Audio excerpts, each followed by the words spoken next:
السلام علیکم ورحمۃ اللہ وبرکاتہ۔ الحمدللہ والصلاة والسلام علی رسول اللہ، اما بعد، اعوذ باللہ من الشیطان الرجیم، بسم اللہ الرحمن الرحیم۔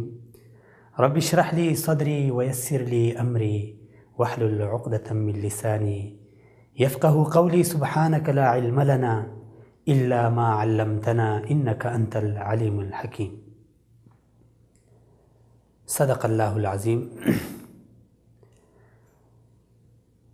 ناظرین، پروگرام آپ گینے میں آج میں پھر آپ کے سامنے حاضر ہوا ہوں ایک اخلاقی صفت کے ساتھ، اور وہ ہے ایثار اور قربانی۔ ایک ہوتی ہے سخاوت اور ایک ہے ایثار اور قربانی۔ سب سے پہلے ہمیں ان دونوں میں فرق جان لینا چاہیے کہ سخاوت کیا ہے، ایثار اور قربانی کیا ہے۔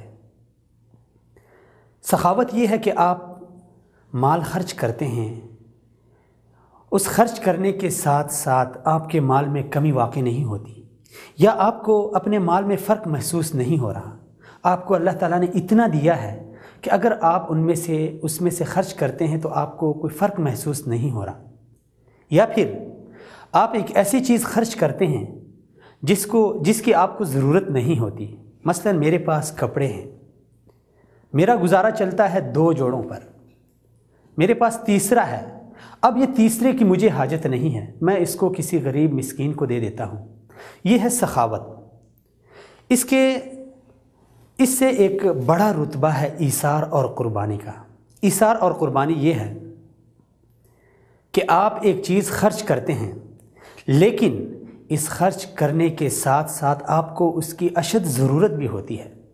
آپ اپنی ضرورت کو پس پشت ڈال کے دوسرے مسلمان، دوسرے بھائی کی ضرورت کو اہم سمجھتے ہیں، اسے ترجیح دیتے ہیں۔ بالفاظ دیگر، آپ خود پہ دوسروں کو ترجیح دیتے ہیں۔ آپ یہ چاہتے ہیں کہ یہ چیز میرے پاس رہے، یہ مال میرے پاس رہے، یہ کپڑا میرے پاس رہے، یہ مکان میرے پاس رہے، یہ کھانا میرے پاس رہے، لیکن آپ دوسرے مسلمان کو ترجیح دیتے ہیں۔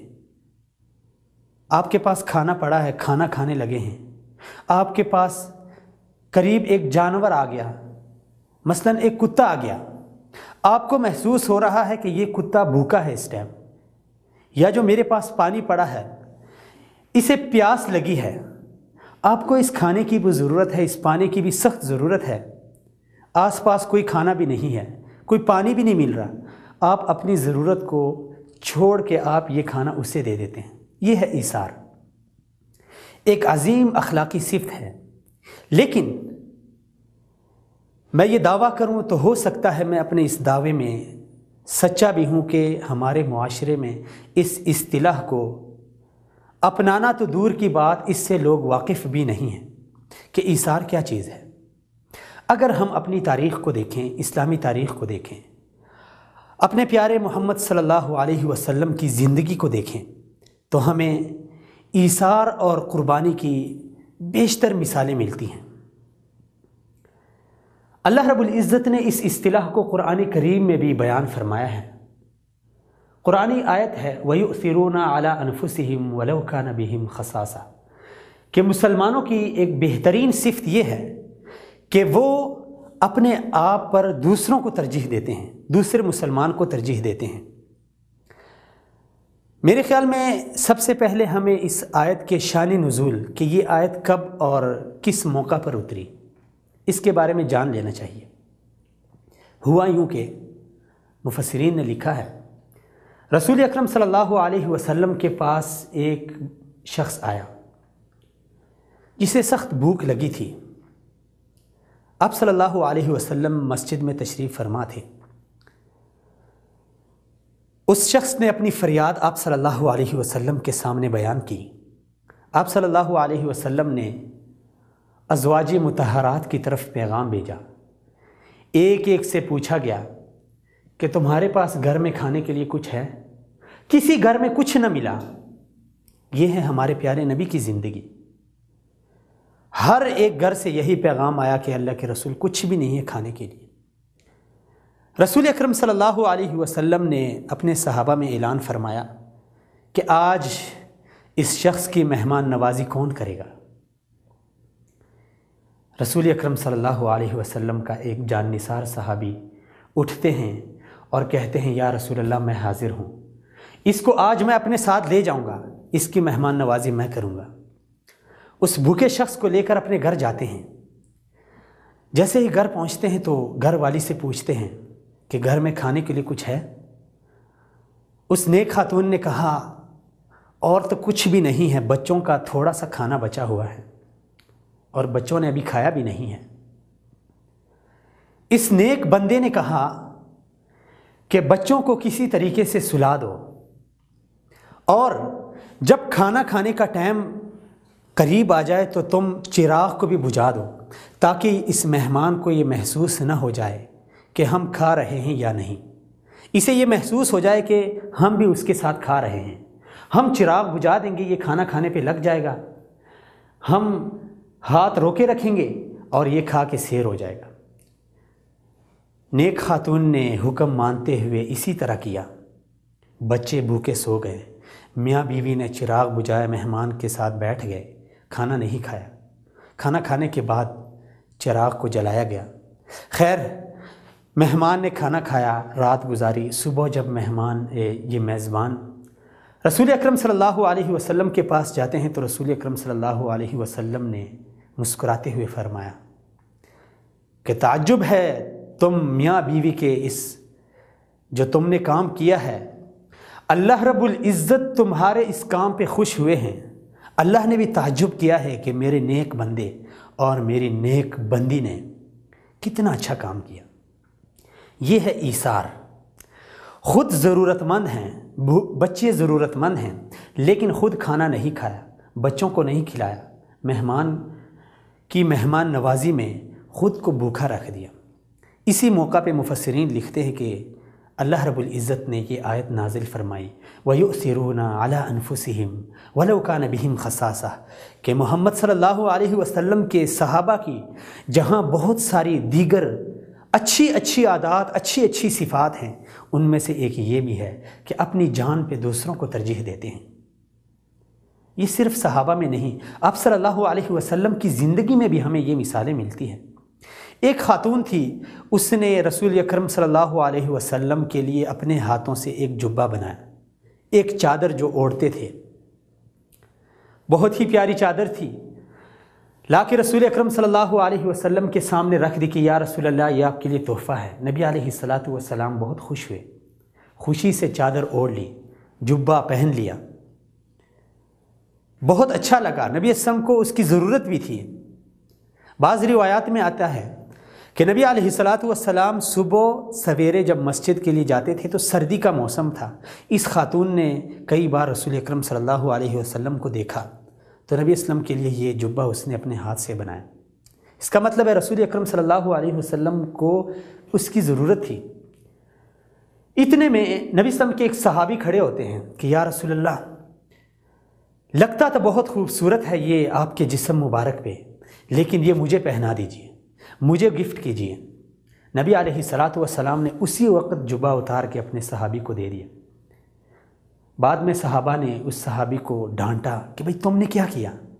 اس نے کہا کہ نبی علیہ الصلاۃ والسلام نے اپنے مبارک جسم پہ لیا تھا، میں نے اسی لیے مانگا کہ شاید کل میں مر جاؤں اور یہ میرے لیے کفن کا کام آ جائے۔ یہ ہے ایثار۔ اس کے بعد ہم تاریخ کو پڑھیں، جتنا بھی دیکھیں، ہمیں یہی ایثار اور قربانی کی مثالیں ملتی ہیں۔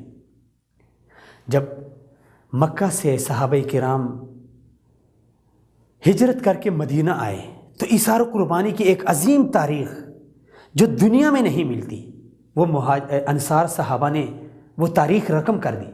حتیٰ کہ بعض صحابہ کرام کے نکاح میں 2 بیویاں تھیں، انہوں نے ایک بیوی کو طلاق دے دی اور اپنے مہاجرین بھائیوں سے کہا کہ تم ان سے نکاح کر لو، اپنی زمینوں کو تقسیم کر دیا، اپنا مال تقسیم کر دیا، اپنا کاروبار جتنا تھا اس میں مہاجرین کو شریک بنا لیا۔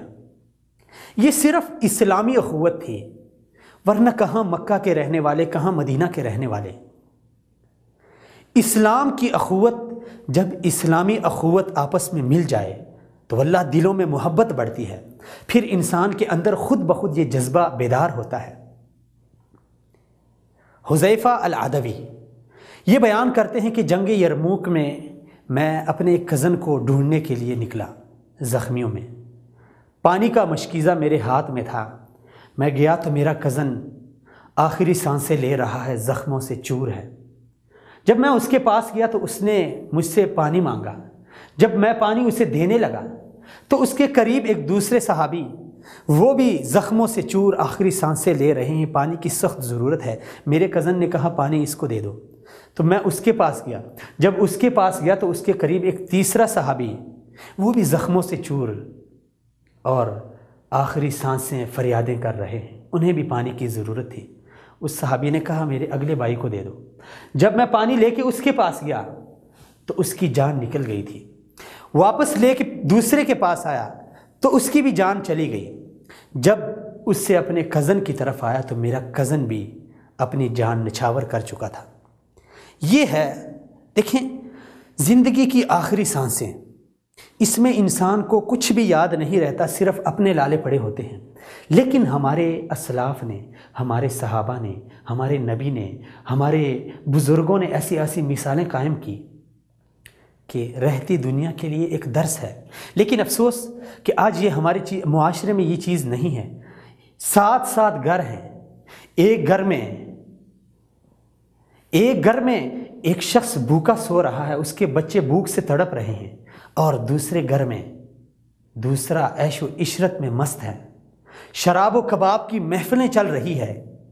ایک ہی گاؤں ہے، ایک جگہ پہ بھوک اور پیاس سے لوگ خودکشیاں کر رہے ہیں، اور دوسری جانب ہر ایک اپنی عیش و عشرت میں مست ہے۔ یہ آخر کب ہم اپنے اسلاف کی تاریخ کو زندہ کریں گے؟ فریادیں ہم کرتے ہیں کہ محبت نہ رہی، معاشرے میں الفت نہ رہی، معاشرے میں امن نہ رہا، اخوت نہ رہی، رشتہ دار آپس میں دور ہو گئے، پڑوسی آپس میں لڑنے لگے، بھائی آپس میں لڑنے لگے۔ جب ہمارے اندر ایسا جذبہ نہ ہو تو پھر گلہ ہمیں خود سے کرنا چاہیے، نہ کہ دوسروں سے۔ مجھے ایک تاریخی واقعہ یاد آ گیا۔ ابو الحسن الانطاکی ایک بزرگ گزرے ہیں، ان کے بارے میں آتا ہے کہ ان کے پاس 30 آدمی آئے۔ 30 آدمی آئے، ان کے پاس کھانے کا بھی کچھ نہیں تھا، جو روٹی کے کچھ ٹکڑے تھے ہر ایک کے پاس۔ ہر ایک نے روٹی کے ٹکڑوں کو رکھ کے اس کو چھوٹا چھوٹا کر کے سامنے رکھ دیا۔